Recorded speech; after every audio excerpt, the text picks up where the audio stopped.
Hey guys, Jonathan here with Farmer's Friend. We are headed over to my family's market farm where we're going to be giving you another weekly update on what they have going on this spring.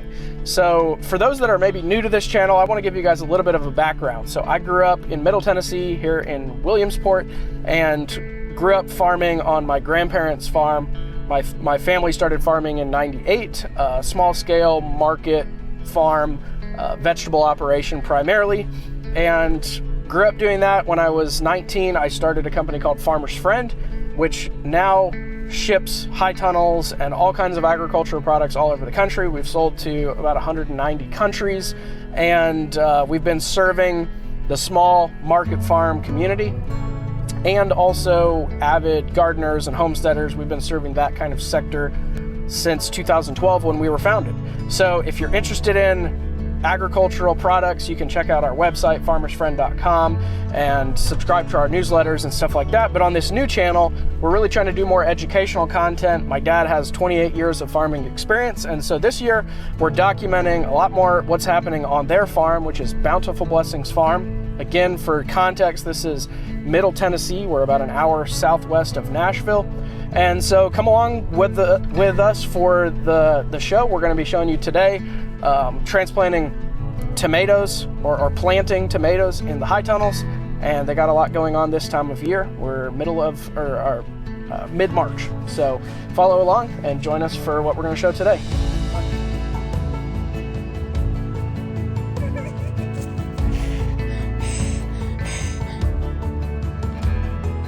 Hi guys, we made it to the greenhouse. It has been almost exactly 2 weeks. It'll be 2 weeks tomorrow from the last time we filmed here.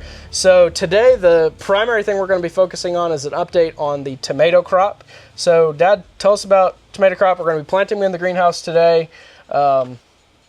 Yeah, so you can see they have taken off actually a little more than ideal. I think there's a few things going on here. Number one, we have had unusually warm weather the last week or over a week. And then the other thing is, ideally with these, you would spread them apart to give them more room to grow up and strengthen their stems. But we just didn't have room, to be honest. So on the benches, just spreading them apart. Yeah, and so what we do, we have them in a tray with 8, and so we would take 4 out. So basically you're doing half the tray, and then the next tray would be staggered next to it. Mm-hmm. So it just gives them, more room so they can really strengthen up their stems. Anyway, we didn't have room for that, and so they're just a bit of a mess here. But the good thing about tomatoes is they're very forgiving, and they'll be fine as long as we can get them out there without them breaking. That's a bit of a challenge. Yeah. The other thing is, we've been experimenting with our potting mix. It used to be that our potting mix had plenty of fertility in it to be able to, we didn't add anything.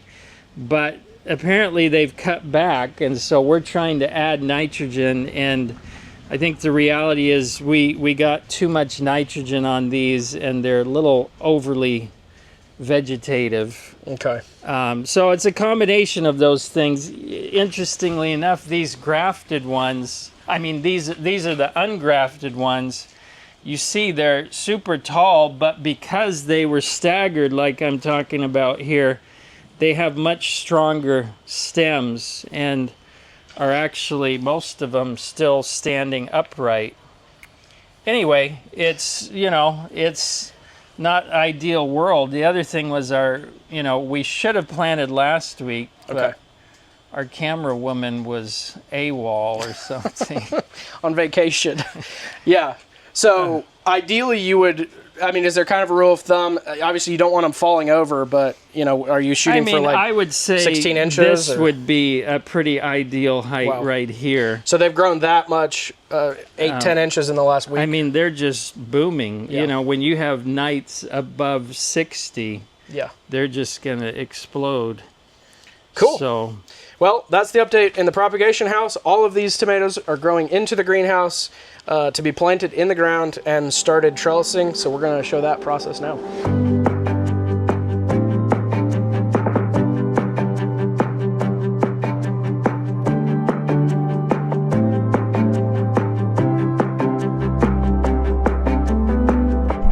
we're here in the tomato high tunnel. This is a 32 by 34 by 108. 108. So 34 by 108. It's a fairly large structure. And so let's just kind of do a high level overview of how you set up your tomato houses, because I know there's, over the last 20 plus years, been a lot of different variations on how you've done it. But yeah, that's for sure. But what we've settled on here is we do a double row of tomatoes every other bed. So we actually have 9 beds in here. So one year we would do 5 beds of tomatoes, and then we could come back and do 4 beds and still not be planting it in the same place. okay. But yeah, so we do that for a number of reasons. I find, you know, I am a bit claustrophobic, so if you have 1 row per bed, when the plants get big, you know, it's kind of a jungle getting through there. And you know, we like to use a cart for harvesting the tomatoes, and there's just not room. So by putting them every other bed, then in the early spring, we can plant something between here. Like over here, we've got mini heads. So we can use the space early on. You know, we'll plant some radishes and arugula in between. But once the tomatoes start getting up, that'll be all out. And then these beds actually become a walkway. Yeah. Which I know some people don't like to walk on their beds. I mean, I don't either, but from my experience, if you have plenty of organic matter in the beds, you can't compact it too much. You can't compact organic matter. You know, you can't compact compost. You probably definitely have to do a good broad forking. Oh yeah, for sure. After, but it's not like destroying the soil. So we'll put white landscape fabric between, you know, over this middle bed to reflect some light back up. And then the other thing we do is we run our cables right down the center of the aisle. Okay. Yeah, they're leaning out. So they're leaning out a bit. That way, number one, they get a little more airflow and sunlight in the middle, but it also just, well, that way the cable works for both beds. You can have half as many cables. I see. So next year when you grow them here, you'll go. Yeah, we actually don't grow them in the same house 2 years in a row, but when we come back and are growing here, then we're using the same cable. Okay, I see. That makes sense. Very cool. So, and your bed setup here is 30-inch beds with 12-inch pathways. Okay, 12-inch pathways. Yeah, it's pretty tight, but it works. Okay, great. So every other bed, and then you're doing... And then they're staggered 15 inches in the row. Okay.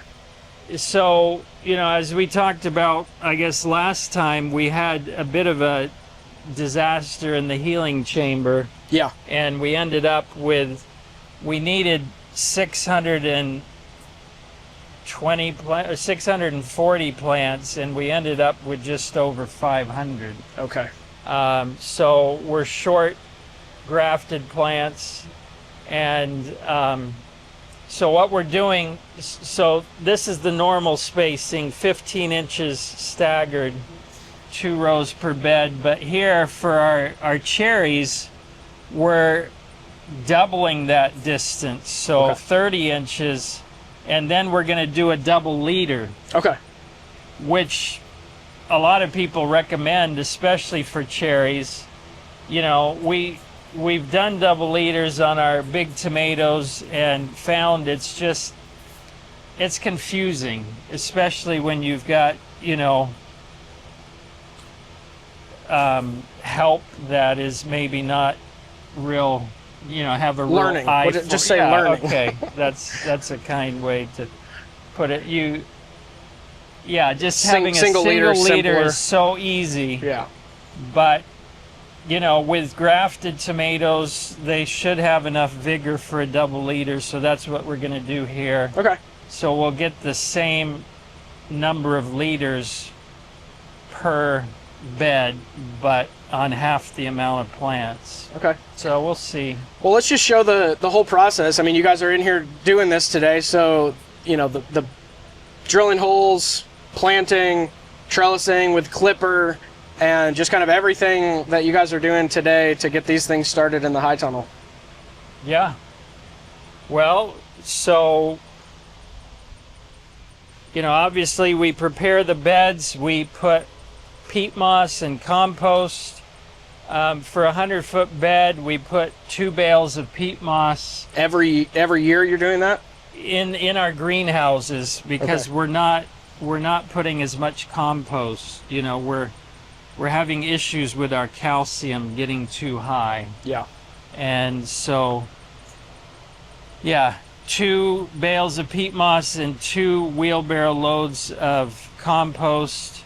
And then we amend according to the soil tests, adding, you know, we always add sulfur and potassium and, of course, nitrogen and copper, usually boron. Okay. You know, a number of those things. Yeah. Add that, tilth that in, and then we just rake it smooth and come back with the gritter. This is the 2x gritter, which gives you your 15-inch spacing. Okay. And then I think in one of our, well, last year's videos, we showed this. This is the it's power planter auger. I guess I'm trying to think. This is that 4-inch or what is that? 5-inch? Looks like 5-inch probably. Anyway, this is our latest way of digging holes. Works well, but you got to be careful. You got to have this handle and really hold on to it. Otherwise, you're liable to hurt yourself pretty Now, I bad. saw when Zach was doing it, he was turning the drill off at the bottom of the hole and then just lifting it out. Yeah, you know, you may have to dig the hole out a little bit by hand, but I mean, it's, you know, it's soft. It just, so Yeah. you're loosening it, and a lot of dirt does fall back in, but it's a lot easier than a post hole digger, which was what a lot of people are going to do. This is a step up, I think. Yeah. Just need a powerful drill and a good auger. Yep. You guys are using the Flex, which I think this is a Lowe's brand or Home Depot brand. I don't It's know. actually not Lowe's brand. I mean, Lowe's has it, but it's a German brand. I mean, we got this for the tilther because they had a lifetime guarantee on the battery and the drill. So, you know, we've been through a number of drills on the tilther before this. So Cool. Anyway, yeah, we've had it. We actually have had replacement batteries on this already. Maybe. So once we dig the holes, in the past we've put a little bit of sulfate of potash and nitrogen in the planting hole, but this year we skipped it because number one, they were already overly vegetative, but secondly, we amended the soil and really watered stuff in before we planted. And we're also planning to use potassium and nitrogen through the drip. Okay. And so we didn't feel the need to do extra now. But what we are putting in the holes, you can see it going in the holes here, is a solution from AEA, a transplant solution. We're just following their recommendations blindly, you know, but I trust John Kemp, so I hope it's not too blind. Well, you've been doing it for a little while and seen really good results. Yeah, So yeah. No, the results speak for themselves. So we put a pint of that, 2 cups of that in each hole, and then plant the tomatoes. Now, one thing we're doing here with the tomatoes, notice, contrary to what most people say, that you should always cover your block, which we normally do for most things, but because tomatoes can have a lot of disease issues, we found that leaving the block exposed with just the potting mix, in other words, not putting the dirt up against the stem, has helped us with some disease issues. Really? There's something called southern blight, which I think is basically just sclerotinia. It will get, it's in the soil, and it will get on the stem and start rotting the stem. Okay. So by just keeping the soil off the stem, that's reduced your problems. Yeah. Interesting. And obviously, you do have to be careful when you have this exposed. The potting mix tends to wick moisture out of the soil faster. So you got to make sure they're really well watered, and then we will get drip on here quickly, and they'll be fine. It's worked well for us. Okay.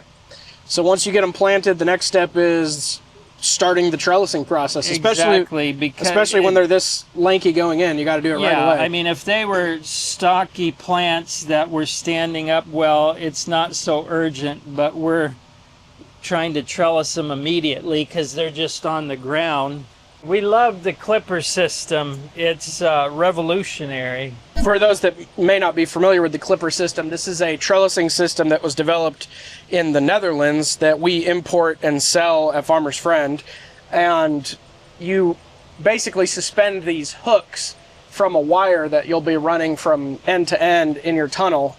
And the hooks come in different lengths. Dad, talk about the ideal length from your experience. Yeah, so when we first started with this, my thought was, well, this is a waste. You have to tie this string on. Why not just get a longer rod so you can clip it on down here and forget the string? But when we started using it, we realized that this is actually really brilliant, because basically you want the bottom of the rod, which has a little knob on it, you want that to be somewhere around here, so you're comfortable working height right here. Because basically once you get up to here, you have two clips, and you're taking the bottom one off, sliding this one down to the knob, and then putting this one on. So if the knob's down here, the plant wants to slide down to the knob. You don't have any way to easily support the top part of the plant. It doesn't work. So we'll show the trellising process later on in the season as the plants start to get taller, and really kind of try to visualize that for those that may not be familiar. But this is a lower and lean methodology for trellising. So as the plant starts to grow, we'll drop it down and then lean it forward, so that the fruit, as it's setting, and your working area where you're continuing to have to sucker and everything is staying down in a relatively comfortable working area and not up in the ceiling. Climbing ladders or anything. It also keeps the plants a little bit lower, I guess, which helps with not burning the tops of them and stuff. Yeah. If you have a lower greenhouse, you don't want to get them up there into the heat. Okay, so let's just show, now that the plants are in the ground, what's that first step of the trellising? So you just have these strings, and this is, if you've ever used the standard clips, it takes a bit of getting used to, because these are the opposite. These go around the plant and then around the string, whereas a standard tomato clip goes around the string first and then around the plant. Anyway, right now we're just trying to get one clip on to make sure these things stay upright. Again, these are the ungrafted ones, so because they were spaced out further, they've got a much stronger stem right now. as I said in a previous video, we're not sure that we're actually going to lower and lean this year. Okay. So, you know, we may just keep going up with the clips, and then once we can't go any higher, we're just top it off and terminate the growth. Anyway, every year is a new experiment. Because these are leaning in, we can't plant a full bed in here, otherwise we end up, you know, stepping on plants. So we're just planting the center of the bed, and we're going to soon be ending up walking on the edges of the bed.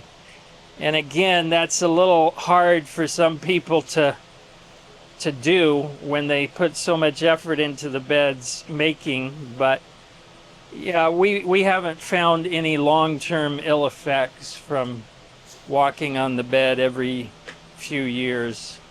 So hopefully this has been helpful for you guys. We've shown over the last 3 videos the process from seeding tomatoes all the way through grafting, transplanting into larger pots, and now planting into the greenhouse and getting the trellising process started. We'll probably be showing more of the tomatoes in future weeks and months as they get trellised up and start harvesting. But that kind of is a wrap on the tomato process to this point. So thanks for showing, Dad. We have one other thing we're going to show.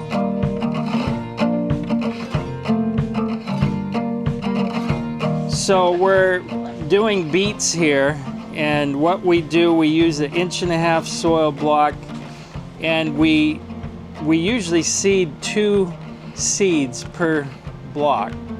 And beet seed can actually have multiple plants in one seed, so we can end up with 3 or 4. We don't want any more than 4 beets for sure. But then we're using the 3x gritter, so that's 3 rows 10 inches apart. And then we're doing it on the grid and between the grids, so the plants are going 5 inches apart, and that has worked well for us.